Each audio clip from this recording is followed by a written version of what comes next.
Thank you all for tuning into Big Mama Story Time. Story Time! Don't forget to like, subscribe, comment to my page. Here we go. Hi guys, thank you all for tuning into Big Mama Story Time on today. Today I will be reading to you guys Peanuts, Snoopy Takes Off by Charles M. Schultz. All right guys, let's get into this.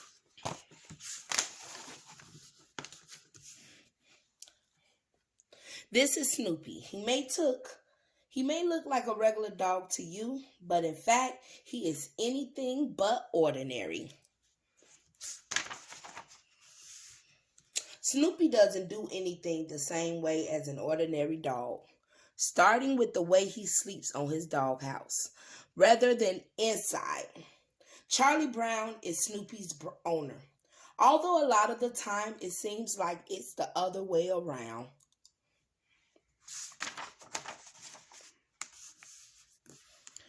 What a beautiful day, Snoopy thinks. It's a perfect day for me to jump in my plane, soar through the air, and fight the Red Baron. When Snoopy says he is going to jump in his plane, he really means he's going to sit on top of his doghouse. He puts on his goggles, scarf, and helmet. Here's the World War I flying ace flying across the sky in his soap with camel airplane. Snoopy says, "Where are you, Red Baron? You can't hide from me." Oh, he playing a whole little thing with himself. Suddenly, Snoopy spots the Red Baron's plane. Yes, he cheers. He is finally going to capture the enemy. Full speed ahead, Snoopy shouts. But as fast as Snoopy is, the Red Baron is faster. He gets away again.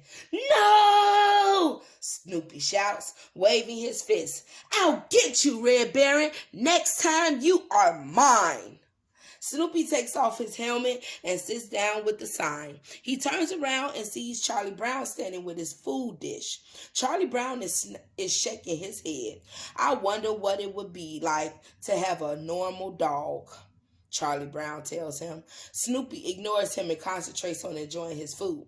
Being a World War I flying ace works up an appetite.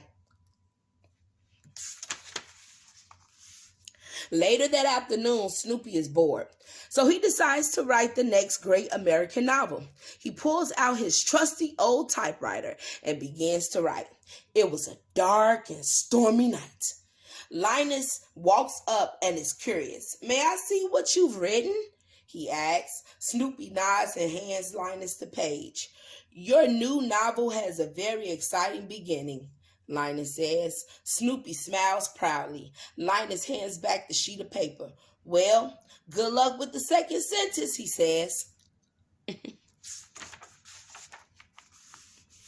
Lucy is curious about Snoopy's book, too. She has a suggestion for him. It was a dark and stormy night. It's a terrible way to begin a story, she says. You should begin your story with "Once upon a time." That's the way all good stories begin. Snoopy thinks Lucy may be right, so he changes the beginning of his story. He types, "Once upon a time. It was a dark and stormy night." Lucy looks at the new sheet of paper and groans. "Can't you write about something nice?" she asks Snoopy. Snoopy thinks this is a good idea, so he types. Then he stops typing, and to Lucy's surprise, he jumps off his doghouse. "Once upon a time, it was a dark and stormy night. Suddenly, a kiss rang out." And he gives Lucy a big kiss. "Ugh! I've been kissed by a dog. I've got dog germs." Lucy cries and runs away. That wasn't nearly as romantic as I thought it would be, Snoopy thinks. Well, that's what she gets, trying to be all up in his story and change his narrative. Snoopy decides it's time for a dance break. There's nothing Snoopy loves more than dancing. He dances with Charlie Brown. He dances with Lucy. He dances with Linus. He even dances on top of Schroeder's piano. Schroeder doesn't like this very much.